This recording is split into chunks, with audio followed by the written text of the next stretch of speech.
And it is my pleasure to kick off our discussion with a keynote address by an internationally renowned scholar, Deborah Lupton, who is Centenary Research Professor in the News and Media Research Centre at the University of Canberra in Australia. Deborah is the author of a number of books relevant to this conference, including Medicine as Culture, Digital Sociology, The Quantified Self, A Sociology of Self-Tracking, and a forthcoming book with Routledge entitled Digital Health, Critical Perspectives. In this opening keynote, Deborah will be drawing on various examples to examine how people make sense and give meaning to their quantified data, and how this data contribute to concepts and practices of selfhood, embodiment, and social relations. So without further ado, I would like to invite Deborah to the stage. Thank you. Hi everyone, it's very good to be here. Thank you to Btihaj and other organisers for inviting me, and I'm really looking forward to hearing what everyone else has to say at this conference.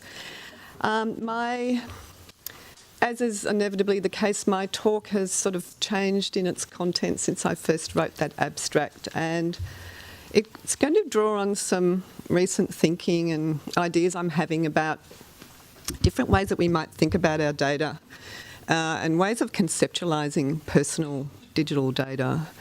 So what I'm planning to do today is sort of throwing a whole lot of sort of things I've been thinking about recently out there, and I'm really interested to hear if they prove interesting or useful or insightful or otherwise to everyone here. But I thought I'd start off actually by reading something that I actually read on the plane coming here this morning. I was one of the people who suffered the problems with cancelled flights, so I got an unscheduled visit to Frankfurt last night. But luckily I had my trusty Guardian that I'd picked up in Bath when I was there on the weekend, and I hadn't yet read the Saturday Review section of it. So I pulled it out on the plane, and there was a really interesting essay by Hilary Mantel in it. And you're probably all familiar with her work. She's been very successful with her books about Thomas Cromwell and Henry VIII's period, and won 2 Booker Prizes for them. But when I was reading through this essay, which is actually part of the Wreath lectures that she is giving, a lot of her insights into history, actually, how historians construct history, because, well, it was very reflexive because she's a storyteller, she's a novelist, but she's also obviously engaging with history when she writes books about past times. So she wrote a very engaging and instructive and insightful essay, and I thought I would just read out a couple of sentences because it really chimed, and I thought, oh wow, this is amazing. This is actually some of the things I want to say today. So I'll just read those out before I get on with the rest of the presentation. So when talking about history, she says, quote, "It's what's left in the sieve, i.e. history is what's left in the sieve when the centuries have run through it. A few stones, scraps of writing, scraps of cloth. It is no more the past than a birth certificate is a birth, or a script is a performance, or a map is a journey. It is the multiplication of the evidence of fallible and biased witnesses, combined with incomplete accounts of actions not fully understood by the people who performed them. It's no more than the best we can do, and often it falls short of that."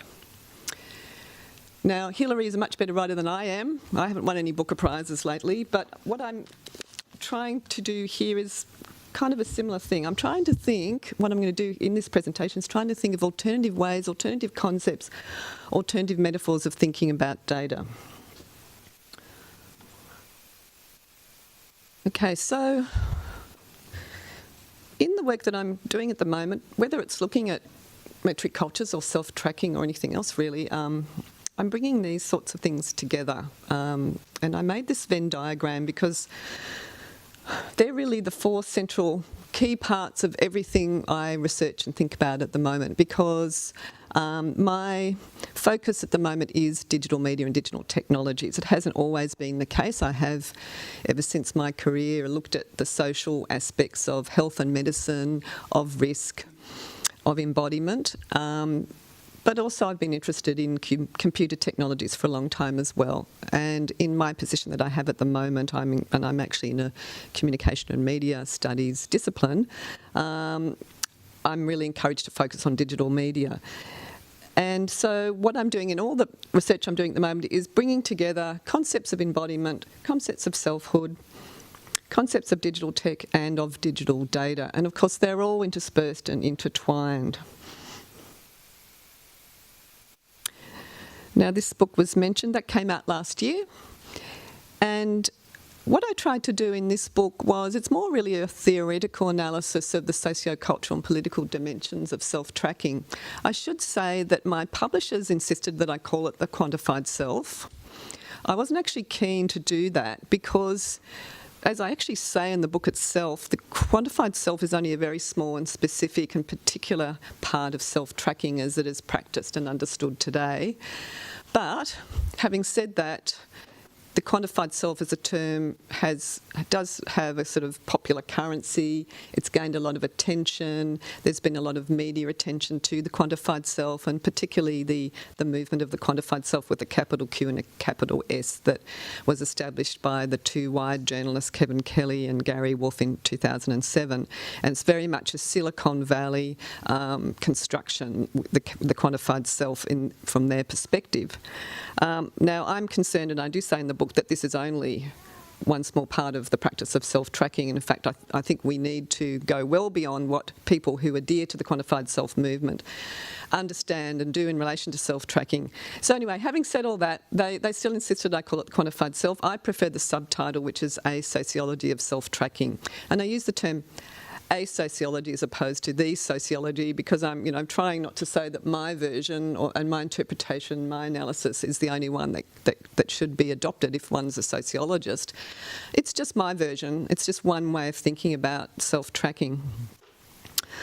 So what I do in the book, and I'm not going to sort of dwell on this too much because I want to talk more about current thinking rather than past thinking, but just to contextualise where my current research is going. So the key themes of the book were these: self-responsibility, which is a dominant concept when you look at the way that self-tracking is talked about, both in vernacular culture, when people talk to you about how they engage in self-tracking and why that notion of self-responsibility tends to be articulated very commonly. But it's also articulated in the agencies and actors and institutions who are encouraging people to engage in self-tracking, whether that's commercial enterprises, developers, start-up companies, other entrepreneurs, or whether it's government agencies, health promoters, physicians who are looking to encourage people to take up self-responsibility in relation to self-care. It's dispersed across a range of domains, this concept. Also, the entrepreneurial self. So this idea that we are sort of masters of ourselves, and that not only that, we should be looking to optimise ourselves. And if you look at the discourses on the quantified self by the people who originated the movement, that's also a very common discourse that they articulate about why they put the quantified self website and movement together, and also people who adhere to it and who engage in show and tell activities around self-tracking on the quantified self website. It's very much about how can I be the best person I am, how can I use self-tracking as a device, as a technology of the self to achieve certain goals and to make sure that I'm a productive, healthy, happy, long-lived citizen.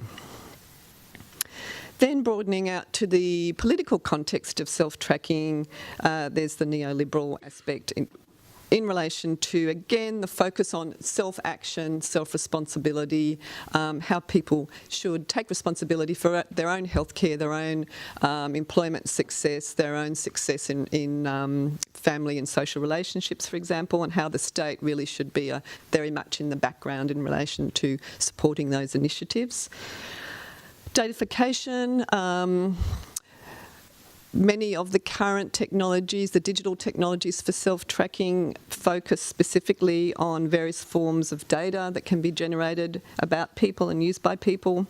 And related to that is quantification. They're often quantified data.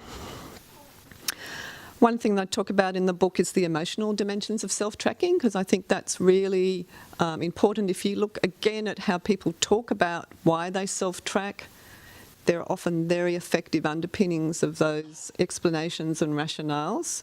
And if you also look at the reasons why people might give up self-tracking, again, emotions like disappointment, feeling embarrassment or even ashamed, boredom, anxiety. So some negative emotions can be very much part of both engaging in self-tracking but also deciding to relinquish self-tracking. And embodiment, of course, because many of the self-tracking practices and technologies are actually directed specifically at people's bodies.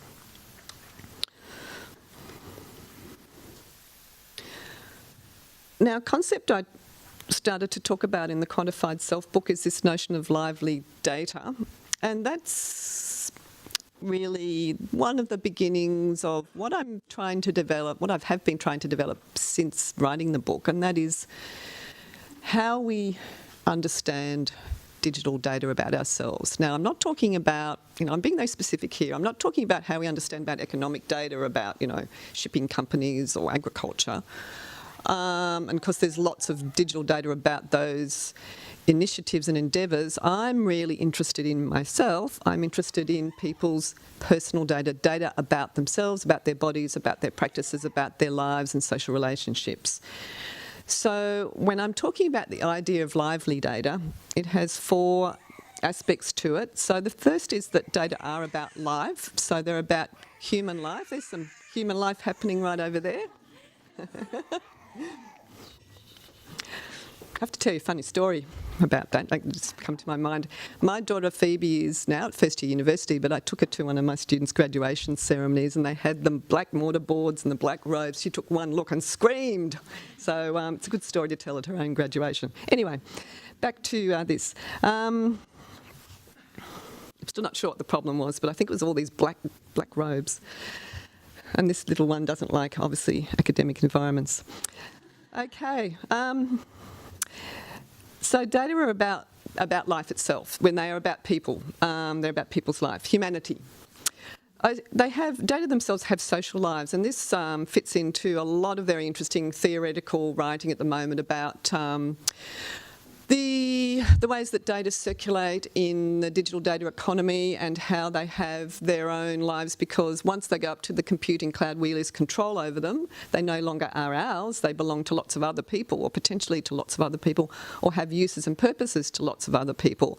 And even those of us who research data economies and digital data technologies can have no idea about where our own data eventually go and how they might be purposed and repurposed and reassembled and basically forever. And of course there's a whole new industry which goes down to the data livelihoods, which was all about combining people's data sets in different ways, harvesting those data and making profiles about people and profiting from those profiles. So getting back to the third one though, data have impacts on life. So they're actually, because there is now so much that can be known about people based on their personal data that can be found in, developers can find it when you are engaging with their technologies and software. Hackers can access it, cyber criminals, government agencies, security agencies and so on. And when those data are used in certain ways to make decisions about people's opportunities to get credit, to get healthcare, to get health insurance or life insurance, even car insurance, to get employment, they actually have real material effects on people's opportunities and life chances. So those are they're all about life, they're all about vitality, they're all about how people live, but also the intersections and assemblages that the digital data that are generated about people have in people's lives as they go forward into their futures. So moving on from that, as I said, one thing I'm really working hard on at the moment, and I have been for a while now, is this idea of how people are encountering their personal data, and how they're making sense of their data and using their data, or deciding not to use their data, or just deciding whether their data are valuable or not valuable, or just not working, or should be ignored. So I'm coming up with this concept of data sense to try and incorporate some of the things that I'm interested in. Now, I find that term is, for me, works better than, say, data literacy, which is a term that's often bandied about, because literacy for me has a whole lot of other meanings that often relate to information science and very specific cognitive interactions with information. I'm trying to go beyond that. For example, as you see there, I'm interested in embodied practices, not just what the brain's doing, but how we're responding to our data using all of our senses, or a combination of some of our senses in multisensory ways, and how we have, again, that toing and froing between our bodies and the senses of our bodies, the data that are generated by digital sensors that are collecting the data on our bodies and our practices, which relate to sensory engagements that we're having with our data and with our bodies, and also sense making. So we've got a very complex, I think, interaction there when people are coming to terms with their data, when they're actually trying to evaluate it and understand it and make judgments and assessments about what they should do with those data, whether they are valuable, whether they tell them anything of interest or importance. And I really do think that we still are grappling with these questions, and I think they're very interesting questions, and in some ways we need to come up with different concepts and understandings ourselves as researchers in this area. So these are some of the key questions that I'm looking at the moment. So under the overarching topic of the nature and meaning of data things, these two questions. How do humans make and remake their personal digital data? But then on the other side, how do these digital data make and remake humans? And as you can see from those two questions, they are not only mirror images, really, that they're intersected. It's not like it's one side or the other. They're always entangled. Now, when I sat down to think a while ago about the different research projects and conceptual thinking that I'm engaging in the moment, I could start to see some relationships between what I was interested in, and I've given it a title. I'm calling it Living Digital Data.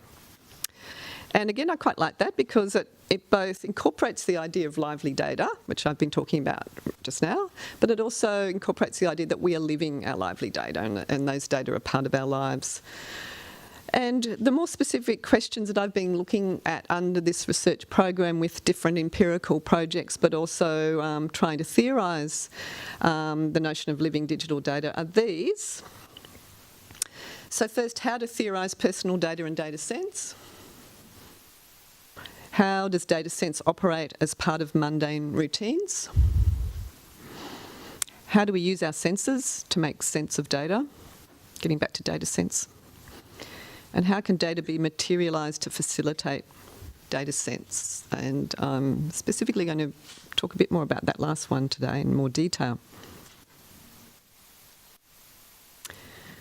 So these are some of the theorists that I'm working with at the moment, or working with. So Haraway's work has been influential to me for a long time. Back when I started writing about computer technologies, and I was one of those people who jumped on the cyborg wagon back in the 90s, and cyberspace and cyber bodies and all those cyber terminologies that we used back then, they've all become very old-fashioned and outdated now, so we don't use that, we don't mention it now, but digital for me, digital technologies works much better because the whole cyber moment did have a very much sort of, this is me engaging with a computer, and here's the computerised space. It didn't really recognise that those relationships and aspects were actually intertwined. There was still the offline versus online dichotomy that was made back in the 90s, and I think we've moved well beyond that now. But Donna Haraway continues to write some very interesting and thought-provoking works about our intersections with humans and non-humans, which I find inspires a lot of thought in my own work. Karen Barad I've started to read more of lately too, and of course she often sort of responds to Haraway's work as well, so you can see those two writers as intersecting with each other. Tim Ingold's work on material anthropology has been very useful for my recent thinking, and his associate Elizabeth Hallam as well. And Anne-Marie Mole is, again, another STS-related theorist who has written quite interestingly on the enactments of humans and technologies, specifically in healthcare. And so I found her work very interesting as well to talk about digital data, although she herself hasn't done much of it. But I think you can use her work in interesting ways to apply to digital data. So, drawing on some of the readings of those theorists that I've been reading lately and thinking about, these are some of the keywords that are really pushing my thinking. So lively, well, I've talked about that. Sensory, I've talked about. Now, growing is a term from Ingold and Hallam's work that I'll talk a bit more about in a minute. Also making and the intersections between knowing, growing, making and knowing. Transforming, articulating and incorporating. So these are some of the words that I'm finding are recurring more and more. If I was going to make a word cloud of my latest writing, that would probably come up quite in a dominant way. Now, if you read Barad's work and those who use her work, she uses the term of diffractive theory. And I've been reading some of the people who are using diffractive methodologies lately, and they're often feminist, socio-materialist researchers, and they make the distinction between reflection and diffraction. Now, I think there's a place for both in the kind of research that I want to do anyway. So reflection is about looking at similarities across data or across theories, and kind of, it's the usual social qualitative approach that we tend to do. We interview people and we go through and we look at some of the major kind of similarities and themes in what people tell us. And I think that's absolutely an important thing to do, and I've done it for a long time now, and I'm certainly not going to give it up anytime soon. But diffraction is looking for difference, basically. And what I'm trying to do in the work I'm doing at the moment on digital data is trying to think of different ways to think about data from the usual way, even from popular accounts of data in the media or in theory, in the way that even data scientists talk about data.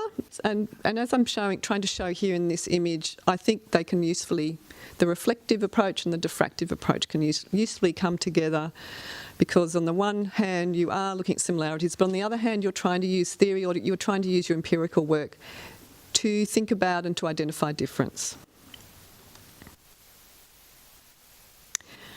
So one of the quotes from Haraway that I've been thinking about recently is this one: "I am a compostist, not a post-humanist. We are all compost, not post-human." Now there's food for thought, isn't it? I don't know if you've come across this kind of thinking in her latest work. So you can trace a trajectory of thinking in Haraway's work from the cyborg, which of course was very, very dominant and influential and important in the 90s. Then she started to use different kinds of metaphors to talk about human and non-human relationships, entanglement. She uses the metaphor of cat's cradle, which is that game where you make string patterns with your string or wool. And so she's trying to bring in that notion of entanglement and constant change, because if you move around your fingers with the wool, you're constantly moving the different kind of connections between the different points of the wool. But lately this compost is her thing, and what she's trying to do with this idea of compost, it's really quite interesting, because when you think about the idea of compost, you don't normally think of digital technologies. You think of organic matter. But she's trying to say that all kind of human and non-human interactions, whether it's with organic matter, with other animals, with the environment, or technologies, is metaphorically compost. And what she obviously means by that is not only that we're entangled, but we're all part of the same wider thing.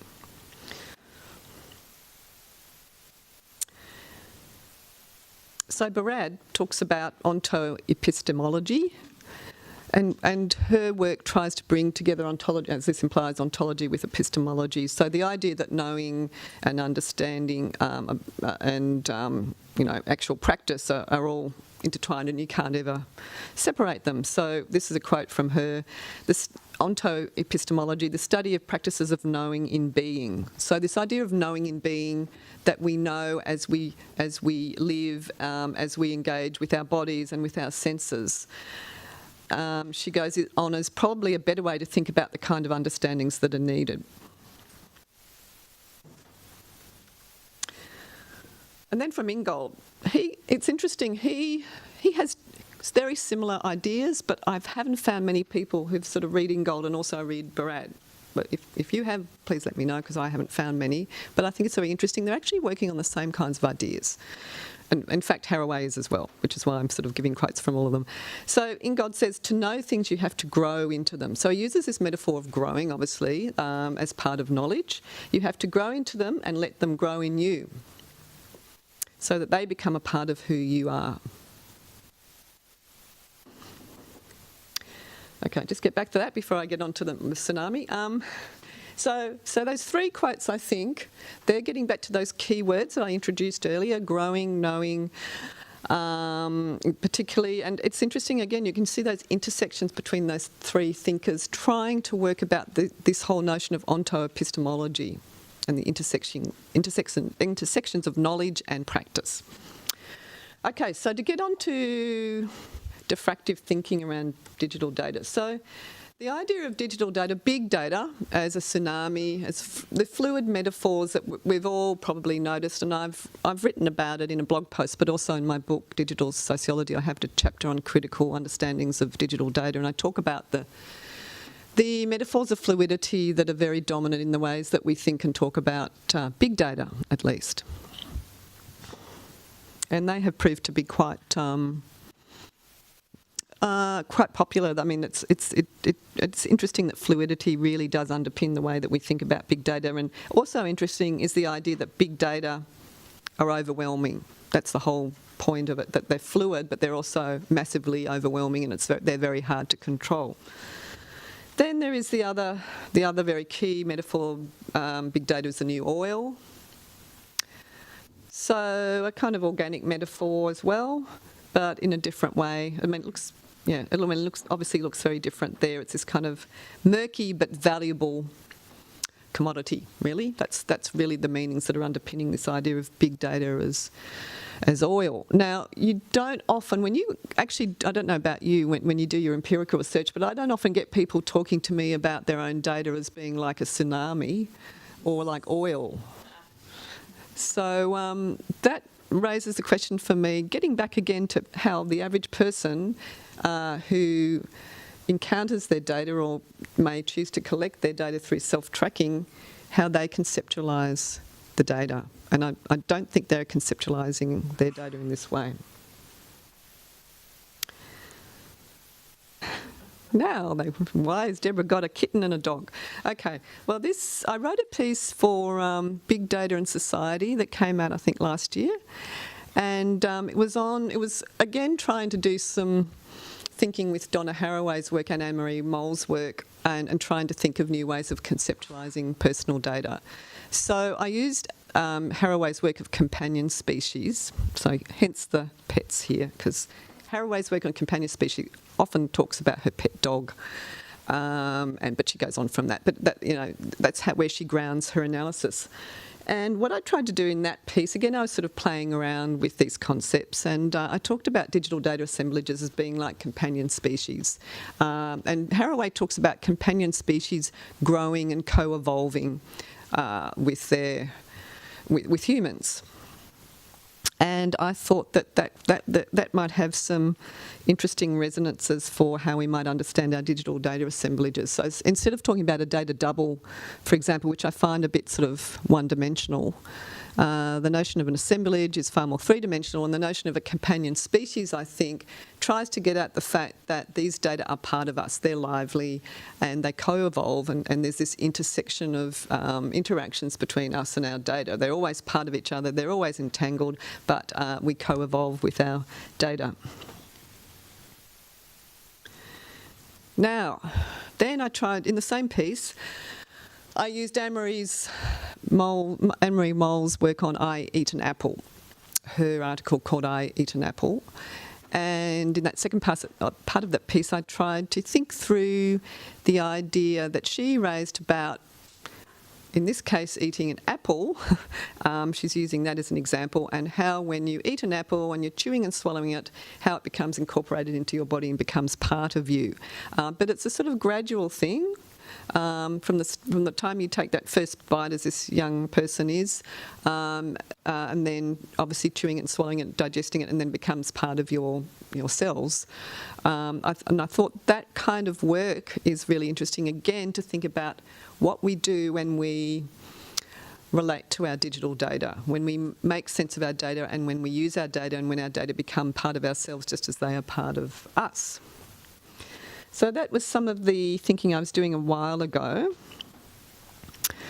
Then reading more of Tim Ingold's work on growing, and I used that quote just now about that. I think there's, again, it's interesting, these are all organic metaphors, all about sort of other living things. And again, Tim Ingold doesn't talk about data at all, digital data. In fact, he hardly talks about digital technologies. But in his book Making, he talks about craftspeople and how they make objects, and how that's a very sensory and embodied and knowledgeable practice. And I think, again, and he makes that distinction between making and growing, not really a distinction, that they're both part of the other, that people are growing something as well when they're making something. And I think there's a lot to think about there in relation to, again, to digital data and entanglements with humans. So here we have someone knitting, so he's making something again, and that's a kind of practice that Tim Ingold talks about, that sort of knowledgeable sensory experience that comes up from repeated action, where your fingers might know what to do without really thinking about it, but you are actually thinking about it. So it's not unthinking practice, but in some ways almost like Bourdieu's notion of the habitus, that sort of unreflexive, habituated practice. Okay, so I've been coming up with this idea as human data is like human remains, and I'm going to go on and explore that in a little bit more. But this includes these ideas, that they are parts of human bodies and selves, they're unique to the individual, they require articulation, and I'll talk about articulation a bit more in a minute. Their meaning is based on context, they're open to reassembling, and they're open to recontextualising. Now, these ideas come from my reading of Elizabeth Hallam's work. She wrote a really interesting book about human anatomy displays in museums and medical schools, and the history of those displays and the work that was involved in making those displays. She also wrote a really interesting article for a special issue, I think it was for the Journal of Material Culture, on human bones.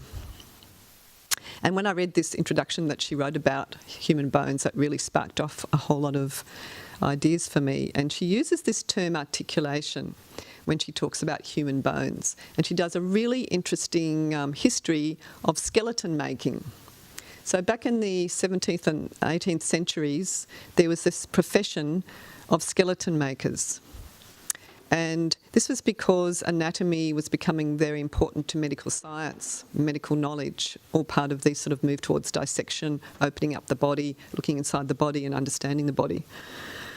And so there became this new job of putting together skeletons. So taking corpses, somehow removing the flesh, then having the bare bones, then putting the bones together to make the skeleton as an entirety to be sold to medical schools, mostly, or to museums. And she uses the term skeletopoiesis, i.e. skeleton making. And she talks about the dual meaning of the word articulation. So articulation means putting the bones together, articulating the bones so that they make a skeleton, but also articulation means moving the bones into different contexts. And she gives all sorts of examples about, for example, how a human skeleton in a museum has meaning in that context. It's there for people to gaze upon it and to learn. Human bones in a war gravesite that are exhumed have a very different meaning. They have very political meanings, often very emotional meanings to people who are involved in, say, war crimes. They can be used for legal purposes as evidence. And then human bones can have many other meanings, and I'm actually going to give you some examples actually, so I won't mention them yet. But the point is, human bones have different meanings depending on the context that they're in. They don't have one fixed meaning. And this gets back to the open to the reassembling and open to recontextualizing. And I'm going to argue that there's a lot to think about there in relation to how we conceptualize digital data. So here we have Antonio Vesulius's anatomy diagrams. He was one of the first and very skilled drawers of human anatomy back when people were still learning about how the human body worked. And Elizabeth Hallam talks a lot about his work. And when you think about it, the history of human knowledge in relation to the human body back from the 16th century onwards is more and more about visualising the insides of the body. And digital data, whether it's used in medical context for medical visualisation or whether it's used for personal context in terms of the digital data that are generated about our bodies by self-tracking devices, for example, is part of this trajectory, part of this human history of wanting to peer inside the body and understand the inner workings of the body. Now, here is big data. This is an image from the Paris catacombs, where I think literally millions of bones are. And what's interesting as well is they're often arranged in very decorative or very regimented ways, as in this example. But they're data about people. They hold human data about people's remains, and they are assembled and reassembled in different ways. I mean, this is one of the ways that they've been reassembled. This is another way.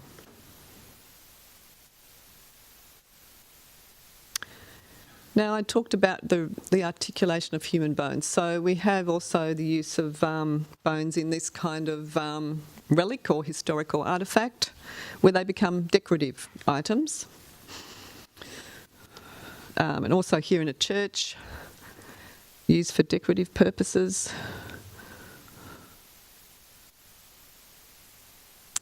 And I'm sure many of you would have seen the relics in churches in some countries here in Europe, where they're meant to be, saints and such like. So you get, the finger of John the Baptist, or you get, this is one saint in, I'm not sure which church it's in. But what's interesting about it is it's a recontextualisation of a human skeleton, and presented not only in a very decorative and embellished and gilded way, but also in the context of a spiritual place, as in a church.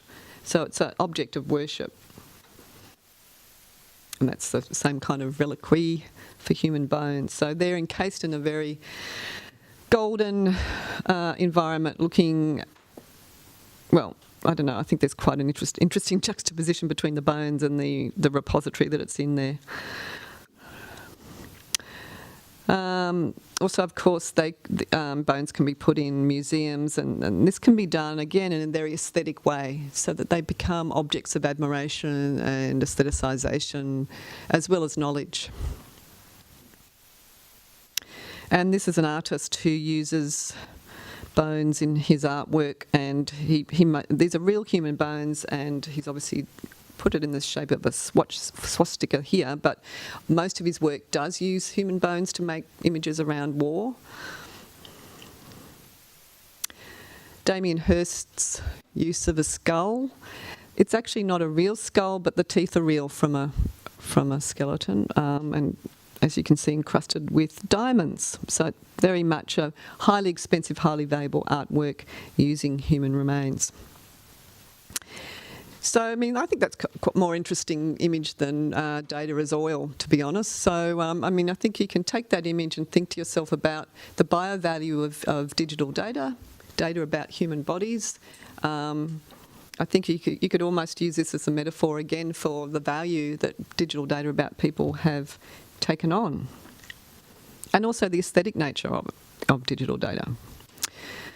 So as I was talking about, there's been a long trajectory of looking inside the human body, so we now get the medicalised types of images of what lies inside the body, and we've got this notion that bodies are computer systems which have been around for a while, and Donna Haraway was talking about this back in the 80s, about this notion that we understand, for example, the immune system as a computerised system, but more and more as humans and computerised systems interact, we tend to think more of our bodies as computerised systems, whereas it was interesting back in the pre-industrial ages, when you look at how people talked about bodies and anatomies, they often used images like the bellows for the lungs, the types of technologies that were around at that time. So we tend to think about and represent bodies in ways that reflect the technologies that are available to us at the time that we're living in that context. And now, of course, we've got sort of the VR experience where human bodies can not only be looked inside, but they can be generated as computerised three-dimensional objects. Now, this is an example from a medical device, so it actually is directly about teaching people about medical anatomy by helping them peer inside the body using the virtual reality context. And it's quite interesting that I'm doing some research talking to teachers using health and digital technologies for health and phys ed in Australia, and the last interview I did, the teachers were talking excitedly about using this kind of technology for teaching students about anatomy. So it's now moving. They were already using anatomy apps, but they were very excited about the idea of virtual reality to teach students about the internal workings of the human body. So more and more this idea that knowledge about the body is a computerised, a digitised experience for people.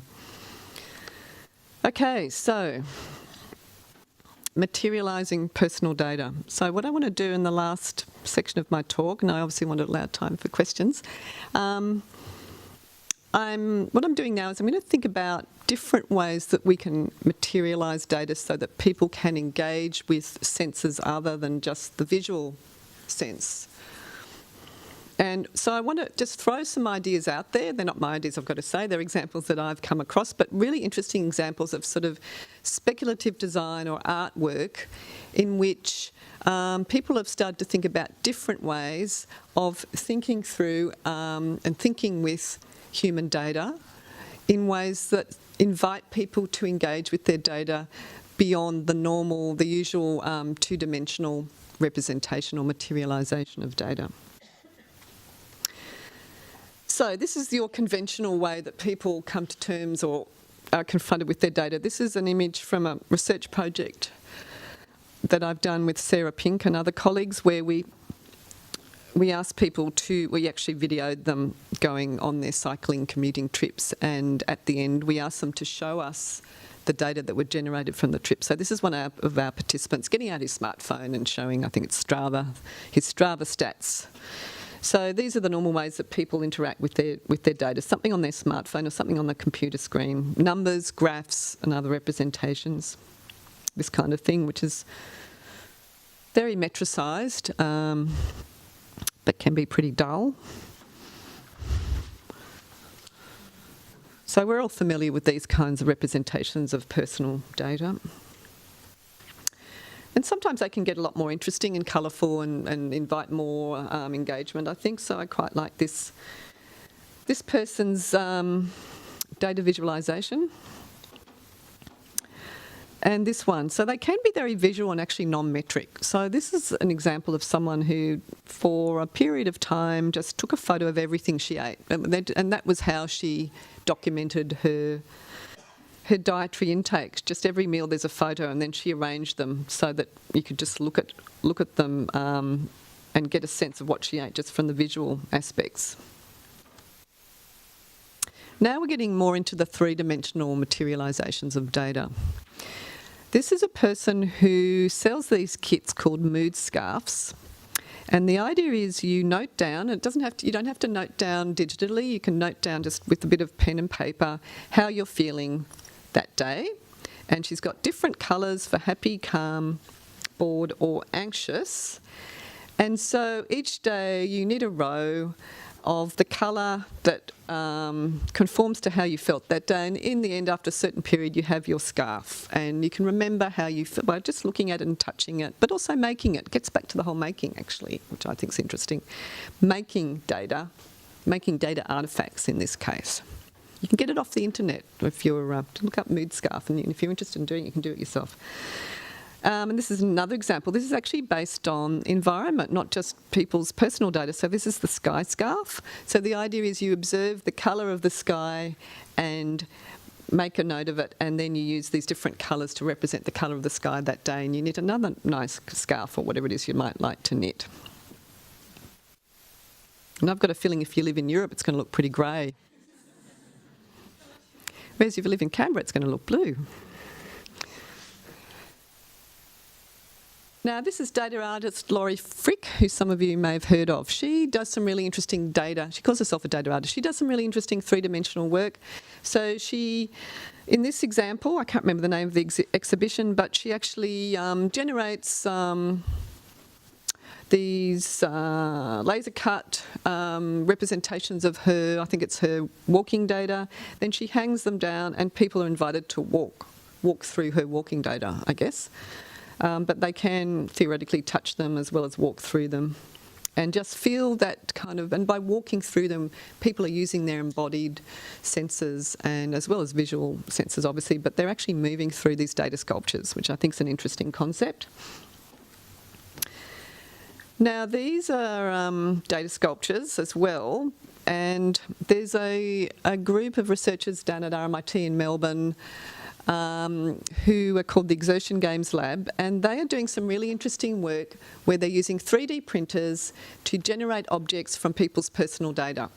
So, for example, they've done an experiment where they give people a 3D printer at home and they ask them to upload their personal data, I think it's heart rate, and then each day they use the 3D printer, the people in the study use the 3D printer to generate one of these little objects. And so the idea again is that it's representing that day's worth of data, and over the period of time they have different little shapes and they can line them up or they can show them to their friends or put them on their mantelpiece or do all sorts of interesting things with them rather than just view them. So again, it's a more sort of hands-on interaction with personal data. Now, here they're bringing in smell and taste into it, not just touch, because they're using chocolate to print out objects, again, based on people's personal data. So people in this other study, they were able to use their data to generate these kinds of objects with slogans, with a graph of their heart rate data or a flower or some such, and depending on how many steps they'd taken that day, they get either a bigger or a smaller chocolate, and there they are actually tasting their data. Or they can smell it, they can hold it, they can share it with their friend. So again, I think it's a really interesting way to think through the multi-sensory engagements that people can have with their data. This is a drink that they make from people's data. Again, this Exertion Games people. So another experiment, again, depending on heart rate data, it depends on what the flavours of your drink are. And so you get different flavours based on your data, and it mixes up into a nice cocktail and you can drink your data. Now, this is a cooking your data. Recipes based on data project, not the Exertion Games Lab, and I can't remember who it is. But what they do, what they're experimenting with, is speculative design. It's being out there and just putting those ideas out there and thinking through ways, again, that data can be materialised in different ways. So you can use a recipe based on, it might be environmental conditions in your town, it might be income levels in your town, or it could be your own bodily data. And again, depending on the levels, the recipe is different. So if you live in an environment where there's more pollution than less pollution, you put in more basil into your dish or less rice or something. And so each time that a person makes that recipe based on the data that they're using, it looks different, it tastes different. This is another experiment where they use whipped egg white, and that's what's on the end of that spatula, and they go out and absorb the particles in the atmosphere. They are absorbed into the egg white, and then the egg white is taken and baked to make a meringue kind of object, which again, if you wanted to, you could eat, but you probably wouldn't want to. But they look different based on how much pollution. They look grey or white, depending on the levels of air pollution. This is one based on tears. So these people are harvesting tears. And the idea is that, as we know, tears would be an individual body fluid for each person. They have different kind of chemical constituents, or you might cry more on some days or some months or some years for that matter, depending on how often you cry more than others. So it's again the notion of tear harvesting as a way of harvesting personal data about yourself. Okay, now this is a cheese that this person's smelling, and this experiment involved harvesting people's flora from their skin and then using the flora to cultivate cheeses. So again, each cheese is personalised and customised to the individual's bioflora, and again you can smell it, you can taste it, you can touch it. Again, a very multi-sensory engagement with people's customised data. Whiskey.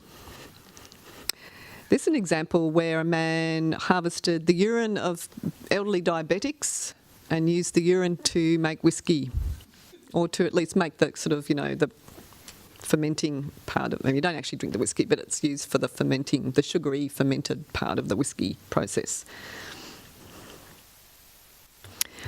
Okay, so this is my last slide. So basically what I'm trying to do with this last slide is pull everything together, which I probably won't be able to do. But getting back to Vesuvius's imagery when people first started understanding how the body, what was inside the body basically, how the body operated and what was inside the body. And I think it's quite interesting because it's this original representation, but it shows a skeleton reflecting on a skeleton, or at least a skeleton reflecting on a part of a skeleton. And I guess I'm trying to go back again to what I started with in the beginning, was about the materializations of data, how we engage with our data. If we see the idea of a skeleton as human remains and also as digital data as human remains, for me this is quite a powerful image, and I hope it is for you as well, to inspire some thoughts. And I will leave it there, and I'm interested to see what your thoughts are. Thank you.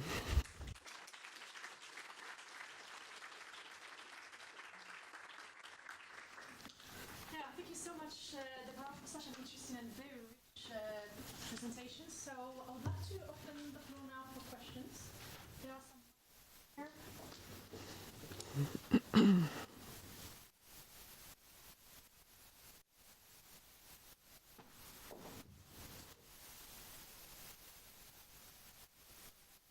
Question. Okay, so. Hello, right, that was really interesting. I'm trying to understand how various different things in that paper, in that talk, go together, and I think I see it. If we start with Hilary Mantel in the beginning, and she's talking about history being a kind of sieving of reality. So we shouldn't think that history gives us everything, but it gives us a bit, and it would be impossible for it to give us more than that. And that seems to be something to do with the vastness of the data that's available, the unmanageability of the data. And it seems to me that what you're talking about in the latter part of the talk, showing us these various aesthetic and metaphorical devices for dealing with personal data, human data, it's also to do with this kind of unmanageability, or it's to do with the sort of contingent and perhaps artistic nature of efforts to visualize data and take account of it. Is that a correct way of understanding at least part of what you're talking about? Well, thank you. You've summed it up for me. These are still ideas that I'm still working on, so they are a work in progress. But I guess by starting with Mantel, and what really provoked my interest in reading it this morning was, yes, partly what you were saying there. I mean, it's interesting to read the whole piece. It's quite a long piece, and it is part of the Wreath lectures for those of you who are familiar with that format, so you can actually listen to her do these lectures. I'm sure you can find them online easily. She is basically, her sole argument, well, her big argument is really about how she is a story writer, but also using history, is engaging in a sort of historiography, but all historians are doing that as well. They're all telling narratives, whether you're an academic, proper historian or a historical novelist like she is. Her argument is you are always engaging in telling a story, telling a narrative. And of course, if you look at sort of reflexive anthropology or reflexive sociology, that's basically what those sorts of social researchers would say as well, that it's only ever a partial account.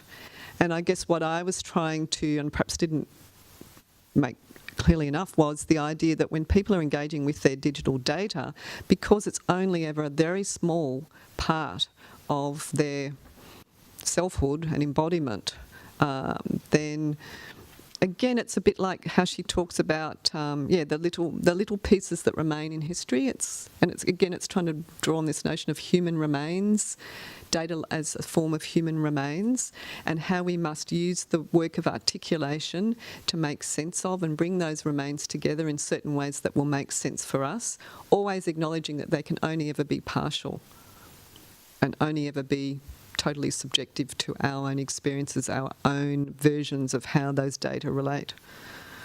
And also that other parties, though, can articulate our data in different ways themselves and make different stories about our data.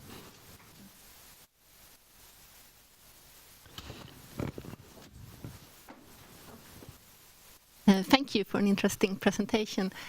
I wonder whether these eating, drinking, knitting data, could you say something more maybe about how that then, what you just said, then how that is part of interpreting your life, or you could eat anything, but what does it mean then to eat your data? How is this part of does it mean if I run more I get better taste? Is it a way to reward yourself in relation to data, or how, you understand my question? Yeah. Look, I think it can work in many different ways. So the people who the flowers are in the way. People who are experimenting with making those chocolates, they're human-computer interaction people. So really they have a very kind of applied reason to do it. They want to see if people will be more motivated if they're rewarded with a chocolate, which is a different size because you run more, than if it's a smaller size. It's just another way of looking at how people might be rewarded. Of course, people are also rewarded with getting a notification from their Fitbit that they've done enough steps, that they've been a good Fitbit consumer, or gone on the Strava and they've won King of the Mountain or won their segment in their cycling when they're competing. So many self-tracking devices and software are all about delivering rewards to people anyway. So in that very sort of applied way, you can see that use of materializing of data as a better way to reward people, to engage them more. But for me, on a theoretical level, it does a lot more than that. And I guess what I'm trying to do and think about is this, getting back to data sense and what works best to help people or facilitate understanding data and to make use of data in ways that work better for them. And that may not be about rewarding them in direct ways. It might just be about them understanding their data, finding them more interesting if they're using multi-sensory engagements. And I think those examples of which are meant to be provoking and confronting, the examples of the whiskey and the cheeses, they're artists and designers who are making interventions and making provocations, really. And I guess I'm just trying to take up those provocations and interventions and say, well, what does this mean for us as social researchers who are interested in metric culture, interested in how people, in how, sort of the import and the value or lack of value that digital data have for everyday lives and everyday notions of selfhood. Can I ask just a quick follow-up? Yeah. So is what you're doing then, or what they are doing, to kind of draw out this data from lived experience, so to say, to draw out this as you look at something, and then this becomes numberized, and then they are drawn sort of back into an embodied way to kind of. So it's that sort of move. You see. Yes, yeah, that's right. So it's getting back to this idea that numbers can be very one-dimensional and lack meaning for many people, and that if you can use sensory engagements that don't involve numbers, may be used to generate these materializations, like, for example, the chocolates. Quantified metrics were used to generate them, but when people were invited to engage with the objects, there wasn't a number involved. There was a different sized chocolate. So it's just a way of thinking about how data might be materialised in different ways and what the implications are for the sense, getting back to data sense, what the implications are for the sense that people make of those data. And I think even though those artistic provocations and design provocations are a little bit, out there and provocative, they, for example, for designers who are interested in helping people engage in self-tracking and in valuable ways, there's some things to think about and consider there as well for actually those applied purposes, not just for social theorists. It's interesting here also how sense can be understood both as meaning but also as a feeling as well, to sense the data as well as to understand it. And I think this data as human remains brings the two together. Interesting. Any more questions, please? I should just say that I'm trying to think about working in the human remains with Haraway's compost as well. Because, basically what she's saying about compost, and is the case with human remains, and with digital data for that matter, is that they are, this notion of lively, even when things are dead, they still still possess vitality because things can grow from them, if, for example, compost. And do you see these practices being picked up by the layperson, not just by artists? Can you see a future where people will start eating their data or peeing their data? Well, I can, yes. I think if these sort of more speculative design ideas prove to resonate with people, and not only that, what they do is they make people in some ways more aware of the. There's interesting ways that they can be made more aware of the pervasiveness of data and how data are used by other people for and by them. So I think we can start to think in interesting ways about how we can. I know from my own research that members of the public are still struggling with understanding what happens to their data once it goes up to the computing cloud, because it's very complex and none of us can ever fully understand who uses our data. But I think there's some interesting implications. If we think about these sensory ways of materialising data, we can maybe start to think about ways that might help people understand also who else might use their data. Not just the implications for how they understand their own data, but also the implications for where their data go. And, one example is the web, I can't remember the name of it, the website where you can go on and you can see how many advertisers have used your data to reflect back advertising to you based on your Google searches. That sort of thing. And there could be interesting ways to actually use more three-dimensional materializations to demonstrate those kinds of uses of data to people. Not that I've thought of them yet, but I think there could be things that could move on from the types of examples that I've used here. Any more questions? Very nice presentation. I have a question regarding sense making. There are studies that argue that data that we collect via self-tracking apps and wearables, these data seem to be reductionist because people start perceiving their fitness levels in terms of steps, their food in terms of calories only. And that actually has certain negative implications, right, on the decisions that they make afterwards. So could you comment a little bit on whether you think this sort of reductionist property of data is a problem, actually?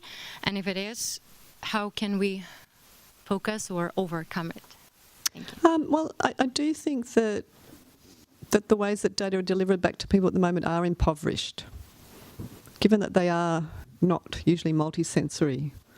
And I think the more multi-sensory and the more people are encouraged to use their senses in other ways than just viewing their data in very metricized forms or graphical forms, the more valuable those practices will be for them. So it gets back again to, yes, how data sense might be facilitated using different ways, just thinking beyond this, thinking laterally about how ways that things could be done differently from just your graph on your smartphone, for example, which is the way people usually do engage in their data, and which is very reductionist. It's only presenting certain metrics in certain very defined ways.